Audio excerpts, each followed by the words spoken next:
Let me say something that almost nobody has the courage to say out loud. Poverty is not random. Poverty is not bad luck. Poverty is not something that just happens to people who didn't deserve it.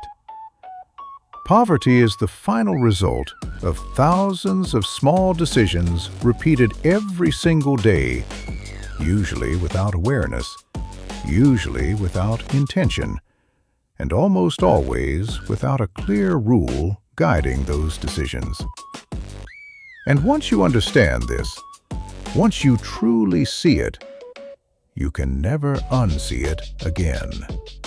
Because from that moment on, staying poor stops being mysterious. It becomes predictable.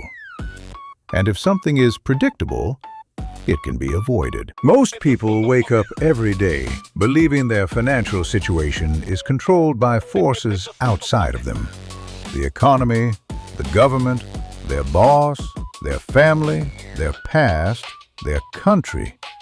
And while those things do matter, they are not the deciding factor. The real deciding factor is much simpler and much more uncomfortable. The real factor is how you decide what deserves your time, your money, and your energy. Because those three things are your real currency. Money is just a reflection of how well you invest them. Here is the uncomfortable truth most people are not ready to hear. Two people can live in the same city, earn the same salary, have the same opportunities, and 5 years later, one will be financially free, while the other will still be struggling, stressed, and confused about why life never seems to move forward. The difference is not intelligence. It is not motivation. It is not even discipline.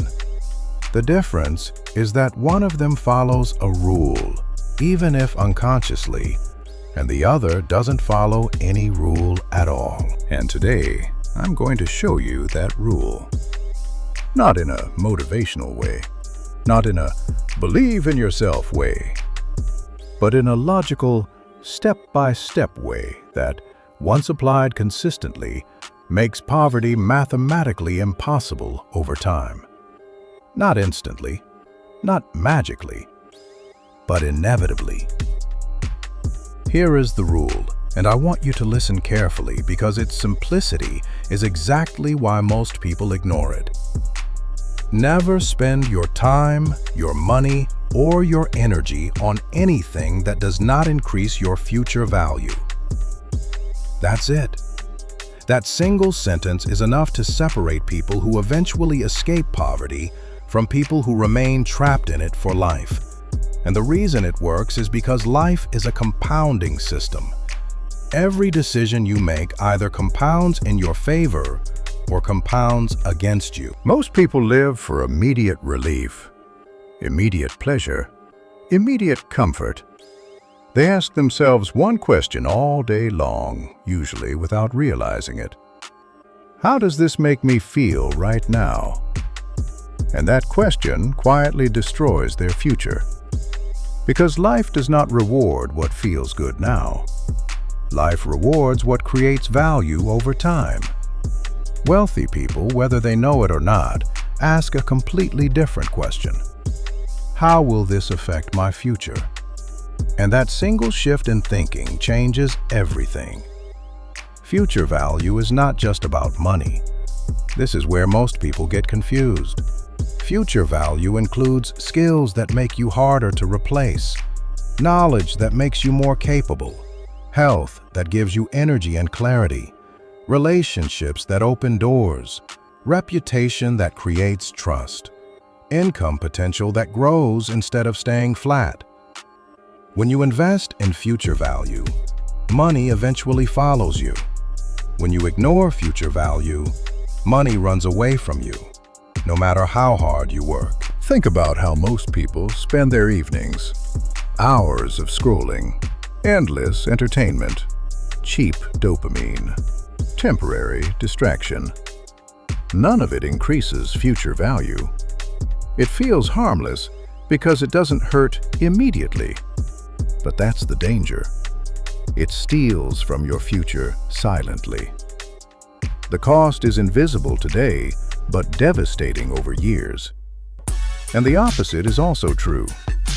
Small investments in skills, learning, and health feel slow and boring at first, but their rewards compound quietly until one day the results seem almost unfair. This is why hard work alone does not create wealth. Millions of poor people work incredibly hard every single day. They are exhausted, stressed, and constantly busy. But their work does not increase their future value. They are trading time for money in a system that never pays more. When the work stops, the income stops.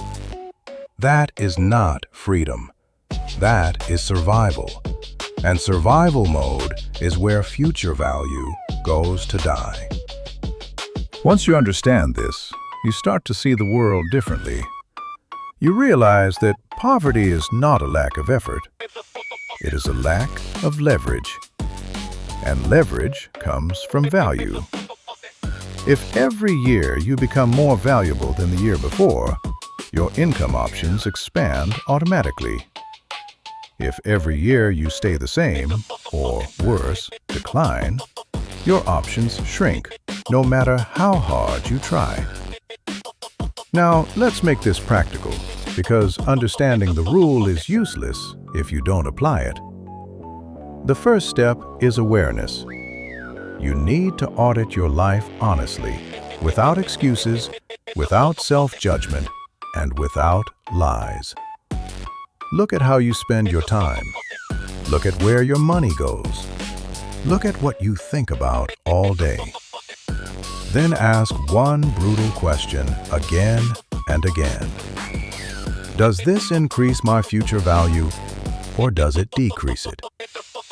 Most people are afraid to ask this because they already know the answer. You will quickly realize that many things you thought were neutral are actually harmful. Some relationships drain energy and keep you small. Some habits destroy focus and discipline. Some jobs pay money but kill growth. Some forms of entertainment slowly numb ambition, and once you see this, you have a choice. You can keep pretending it doesn't matter, or you can start removing the things that are actively stealing from your future. This is where most people fail, not because they don't know what to do, but because removal feels painful. Removing comfort feels like loss. Removing distractions feels like boredom. Removing toxic relationships feels lonely. But here is the truth. Wealth is not built by addition first. It is built by subtraction. You must create space before you can build anything meaningful. After removal comes conversion. This is the step that changes everything. You convert time into skills. You convert effort into leverage. You convert learning into income potential. Skills are the new assets. In today's world, if you can sell, communicate, write, market, code, analyze, or solve valuable problems, poverty has no place to survive long-term. The market always pays for value, even if it doesn't pay immediately.